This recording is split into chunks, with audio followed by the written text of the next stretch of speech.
خوش آمدید ناظرین، اس مبارک رات میں جتنا بھی ہم خدا کا شکر ادا کریں کہ اس نے ہمارے لیے جو بھی رحمتیں عطا کی، ان کا شکر ادا کرنا ہمارے بس میں نہیں. اور اسی حوالے سے مزید جو سوالات ہیں وہ ہم مفتی صاحب سے کریں گے. مفتی صاحب، سب سے پہلے تو آپ کا بہت بہت شکریہ کہ آسان الفاظ میں آپ سمجھا تو رہے ہیں، لیکن کہتے ہیں کہ بیان ایسا ہو کہ جو آپ سننے کے بعد آپ آگے بھی بیان کر سکیں، تو وہ انداز جو ہے ماشاءاللہ آپ کا ہے. اور اسی حوالے سے اگلا سوال کہ سفر معراج کے بارے میں بتائیے کہ اس سفر کا آغاز ہوا کیسے تھا؟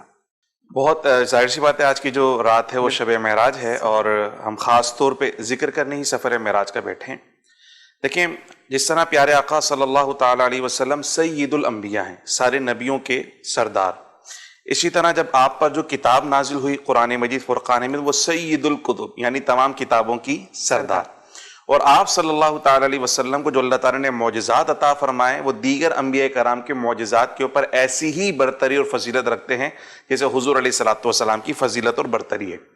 یعنی جتنے انبیاء کرام ہیں، تمام کے تمام عظیم الشان پیغمبر، اللہ رب العزت نے جن کو معجزات عطا فرمائے، کسی کو ایک معجزہ، کسی کو 2، کسی کو 4، کسی کو 9 معجزات عطا فرمائے، لیکن پیارے آقا صلی اللہ علیہ وسلم کی ذات گرامی ایسی ہے کہ اللہ نے آپ کو سراپا معجزہ بنا کر بھیجا. سبحان اللہ. یعنی آپ کی پوری ذات مبارکہ معجزہ ہے پوری انسانیت کے لیے. لیکن خاص طور پہ یہ جو معراج ہے، اس کا ایک پس منظر بھی ہے. وہ ایسے کہ جب ہم بہت زیادہ دکھی ہوں یا غموں نے گھیرا ہوا ہو، دل ٹوٹا ہوا ہو، تو ہم چاہتے ہیں کہ کوئی ایسا دوست مل جائے جس کے ساتھ ہم گفتگو کریں، ملاقات کریں، بات چیت کریں، تو ہمارا بوجھ ہلکا ہو جائے، ہم ریفریش ہو جائیں. تو یہ جو سن ہے 10 سن نبوی جس میں معراج ہوا، اس میں حضور علیہ الصلوۃ والسلام پر بہت سارے غموں کے پہاڑ ٹوٹے. یعنی یہ وہ سال ہے جسے باقاعدہ عام الحزن کہا جاتا ہے، یعنی غم کا سال. اس میں آپ کی رفیق حیات حضرت سیدہ خدیجہ الکبریٰ رضی اللہ تعالی عنہ کا وصال ہو گیا. آپ کے محبوب چچا جنہوں نے آپ کی پرورش کی اور آپ کی بہترین سپورٹ کی، جناب ابو طالب، آپ کا وصال ہو گیا. ان 2 ہستیوں نے بہت سپورٹ کیا رسول اللہ صلی اللہ علیہ وسلم کو، دونوں سپورٹ کرنے والے، ان کا انتقال ہو گیا پے در پہ. پھر آپ صلی اللہ علیہ وسلم پہ چونکہ جناب ابو طالب کا انتقال ہوا تو مکے والوں نے بدتمیزیاں کرنا شروع کر دی. پھر آپ صلی اللہ علیہ وسلم نے طائف کی جانب سفر کیا کہ طائف کے لوگوں کو بھی اسلام کی دعوت پہنچا دیں. وہاں کے لوگوں نے جو بدسلوکی کی، آپ پر پتھر برسائے، آپ کو زخمی کر دیا، لہو لہان کر دیا، یہاں تک کہ آپ کے نالین مبارک خون سے بھر گئیں. اور جبریل امین جو ہے وہ پہاڑوں کے فرشتے کو لے کر حاضر ہوئے کہ حضور آپ دعا آپ فرمائیں تو یہ دونوں پہاڑ ملا دی جائے اور ان کی چٹنی بن جائے. مگر حضور نے فرمایا کہ میں رحمت بنا کر بھیجا گیا ہوں، زحمت بنا کر نہیں بھیجا گیا. سبحان اللہ. چاروں طرف سے دکھ، غم، مصیبتیں، رنج اور الم. نبی رحمت صلی اللہ علیہ وسلم کا دل مبارک مضطرب ہے.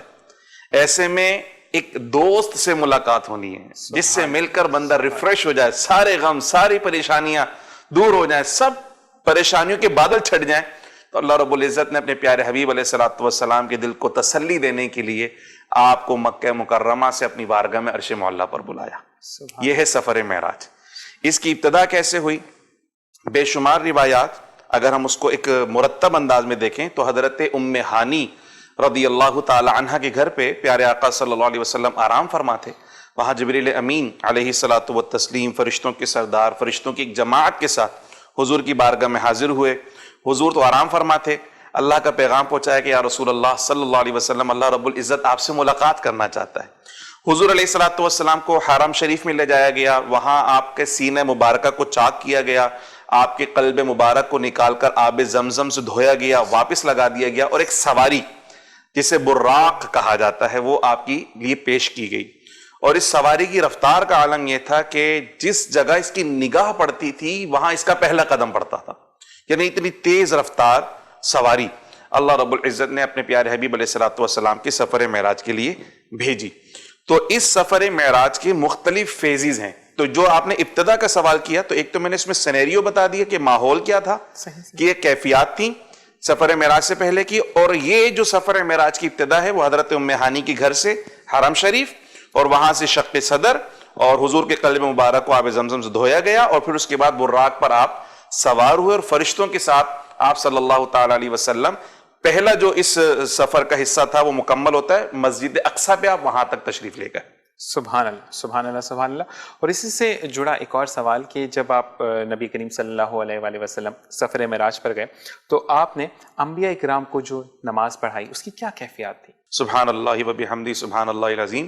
اتنا خوبصورت مطلب یہ منظر ہے، ہم تصور ہی صرف کریں تو دل خوشی سے جھوم جاتا ہے کہ کیا عظیم الشان نظارہ ہوگا اس وقت مسجد اقصیٰ کا، کہ جب پیارے آقا صلی اللہ علیہ وسلم مسجد اقصیٰ تشریف لے گئے تو آپ کے استقبال کے لیے حضرت آدم علیہ السلام سے لے کر حضرت عیسیٰ تک جتنے پیغمبر اس دنیا میں تشریف لائے وہ سب ہمارے نبی کے استقبال کے لیے وہاں پر موجود تھے، اور سب نے حضور علیہ السلام کو ویلکم کیا. خوش آمدید جو درود و سلام کی بات ابتدا میں ہوئی، حضور کی بارگاہ میں سب نے درود و سلام پیش کیا. اور یہ تمام انبیاء کرام کی ایک تمنا تھی کہ اللہ رب العزت نے جب انبیاء کرام سے میثاق لیا تھا عالم ارواح میں کہ میرے ایک پیغمبر آخر الزمان آئیں گے، تم سب نے ان پر ایمان لے کر آنا، ان کی مدد کرنی ہے، مگر حضور کسی نبی کے زمانے میں نہیں آئے، لیکن تمام انبیاء کو اشتیاق تھا آخر وہ پیغمبر آخر الزمان ہیں کون، ہمیں ان کی زیارت تو نصیب ہو. تو اللہ رب العزت نے شب معراج تمام انبیاء کو اپنے حبیب کی زیارت کروائی کہ یہ ہے نبی آخر الزمان محمد مصطفیٰ صلی اللہ تعالی علیہ وسلم. اچھا ذیشان بھائی ایک بات اور میں ایڈ کرتا چلوں، یہاں تو حضور نے انبیاء کو نماز پڑھائی لیکن حرم شریف سے یعنی مکہ مکرمہ مسجد حرام سے جب مسجد اقصیٰ حضور آ رہے تھے تو راستے میں مسلم شریف کی روایت حضور نے فرمایا کہ میں نے موسیٰ علیہ السلام کو دیکھا وہ اپنی قبر میں کھڑے ہوئے نماز پڑھ رہے تھے. یعنی انبیاء کرام اللہ کی بارگاہ کے ایسے مقرب اور برگزیدہ شخصیات ہوتی ہیں کہ جب وہ زمین پر موجود ہوتے ہیں تب بھی رب کی عبادت کرتے ہیں، اور جب وہ اپنی قبروں میں جلوہ گر ہو جاتے ہیں اپنے مزارات میں آرام فرماتے ہیں وہاں بھی اللہ ہی کی عبادت کر رہے ہوتے ہیں. اور یہاں یہ بھی پتہ چلا کہ انبیاء کرام اسی طرح اپنے مزارات میں موجود ہوتے ہیں جس طرح ان کی تدفین ہوئی ہوتی ہے. انبیاء کرام اپنے جسموں کے ساتھ وہاں پر موجود ہوتے ہیں، چونکہ جو مر کر مٹی میں مل جائے بھلا وہ عبادت کر سکتا ہے. حالانکہ ان کی عبادت یہ بتا رہی کہ وہ اب بھی موجود ہیں، ان کی خاص کیفیت ہے ان کی زندگی کی، اس کیفیت کے ساتھ موجود ہیں. خیر مسجد اقصیٰ میں جب حضور علیہ السلام تشریف فرما ہوئے تو سیدنا جبریل علیہ السلام نے پیارے آقا صلی اللہ تعالی علیہ وسلم سے عرض کی کہ آپ مصلی امامت پہ کھڑے ہوں اور سارے نبیوں کو آپ نے نماز پڑھانی ہے. تو تمام انبیاء کرام نے حضور علیہ السلام کی امامت میں نماز پڑھی ہے. کیا خوبصورت منظر تھا. یہاں نماز ہو تو امام صاحب اور پیچھے مقتدی میں پتہ نہیں کون کون شامل ہوتا ہے. وہاں کیفیت یہ ہے کہ امام ہیں تو ہمارے پیارے آقا محمد مصطفیٰ، اور نمازیوں میں کون ہیں، کہیں سیدنا آدم علیہ السلام کھڑے ہیں، کہیں سیدنا موسیٰ علیہ السلام کھڑے ہیں، سیدنا ابراہیم علیہ السلام، سیدنا ہارون علیہ السلام، سیدنا یوسف علیہ السلام، سیدنا ادریس علیہ السلام، بڑے بڑے جلیل القدر پیغمبر پیارے آقا علیہ السلام کی اقتداء میں نماز ادا کرنے کے لیے کھڑے ہوئے ہیں.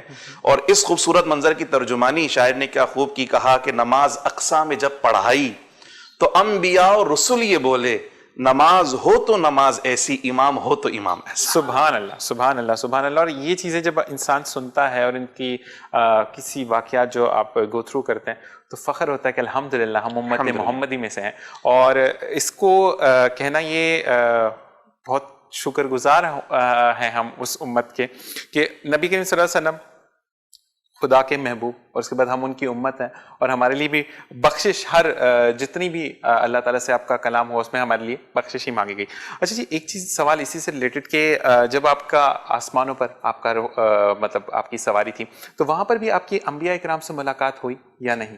بالکل بالکل بالکل بالکل ملاقات ہوئی. اور آپ یہ سمجھیں کہ جیسے میں نے عرض کی کہ سفر معراج کا ایک فیز مسجد حرام سے مسجد اقصیٰ، اور اب مسجد اقصیٰ یعنی یہ زمینی سفر تھا، اب مسجد اقصیٰ سے اوپر کی جانب سفر ہے. اس کو کہا جاتا ہے معراج، یعنی اوپر کی جانب سفر کرنا یہ ہے معراج. تو پیارے آقا صلی اللہ علیہ وسلم جب آسمانوں کی طرف تشریف لے گئے تو 7 آسمان ہیں، اور ہر آسمان پر حضور علیہ السلام کا وہاں پر موجود انبیاء اور فرشتوں نے استقبال کیا. یہاں تک کہ جب حضرت سیدنا جبریل علیہ السلام حضور علیہ السلام کے ساتھ تھے تو جب پہلے آسمان پہ پہنچے اور وہاں جو آسمان کا ایک دروازہ جو ہمیں نظر نہیں آتا تو وہ کھٹکھٹایا گیا، تو جو اس دروازے کا دربان ہے فرشتہ جو مقرر ہے وہاں پر، اس نے پوچھا کہ کون؟ کہا کہ میں جبریل. کہا تمہارے ساتھ کون؟ کہا سیدنا محمد مصطفیٰ صلی اللہ علیہ وسلم. اس سے ہی پتہ چلتا ہے کہ یہ وہ عمومی راستہ نہیں تھا جس سے جبریل علیہ السلام آتے جاتے تھے، چونکہ سیدنا جبریل تو تمام انبیاء کرام پہ وحی لے کر آتے رہے، تو اگر ان کا آنے جانے کا رستہ ہوتا انہیں تو پھر پوچھنے کی ضرورت ہی نہیں تھی, دروازہ کھٹکھٹانے کی ضرورت ہی نہیں تھی. تو یہ وہ ایک خاص, یعنی اس روایت سے, اس کلمے سے پتہ چلتا ہے کہ وہ خاص راستہ تھا جو اللہ تعالیٰ نے پیارے آقا صلی اللہ علیہ وسلم کی سفر معراج کے لیے بنایا تھا, جو عام روٹین میں استعمال نہیں ہوتا تھا. یہ پروٹوکول تھا کہ خاص دروازہ ہے اس معراج کی رات میں, جیسے پیارے آقا صلی اللہ علیہ وسلم آسمانوں کی سیر پر تشریف لے گئے اور ہر آسمان پہ دربان نے یہی سوال کیا. تو جب پتہ چلا کہ حضور اکرم صلی اللہ علیہ وسلم ساتھ ہیں تو حضور علیہ الصلوۃ والسلام کی وجہ سے دروازے کھلے اور سیدنا جبریل بھی حضور علیہ الصلوۃ والسلام کے ساتھ آسمانوں پر گئے. پہلے آسمان پہ سیدنا آدم علیہ السلام سے ملاقات ہے, دوسرے آسمان پہ حضرت عیسیٰ اور حضرت یحییٰ علیہ السلام سے ملاقات ہے, تیسرے آسمان پہ حضرت یوسف علیہ السلام سے ملاقات, چوتھے آسمان پہ حضرت ادریس علیہ السلام سے ملاقات, پانچویں آسمان پہ حضرت ہارون علیہ السلام سے ملاقات, چھٹے آسمان پہ حضرت موسیٰ نے آپ کا استقبال کیا اور ساتویں آسمان پہ حضرت ابراہیم نے حضور کا استقبال کیا. سبحان تو ساتوں آسمانوں پہ انبیاء کرام صاحب کی ملاقاتیں بھی ہوئیں, سب نے سلام پیش کیا, درود پیش کیا اور اپنی دعائیں اور نیک تمنا آپ کی بارگاہ میں پیش کی. سبحان اللہ. اور اسی کے ساتھ ہم بلال بھائی کی طرف جائیں گے, اور بلال بھائی آپ ہمیں کون سا کلام سنائیں گے؟ میں قصیدہ معراجی آج کی شب کے حوالے سے بسم اللہ. سناتا ہوں. میرے محمد بنے ہیں دولہا, میرے محمد بنے ہیں دولہا, میرے محمد پیارے بنے ہیں دولہا دولہا, میرے محمد بنے ہیں دولہا. وہ سرور کشور رسالت جو عرش پر جلوگر ہوئے تھے, نئے نرالے طرب کے سامان عرب کے مہمان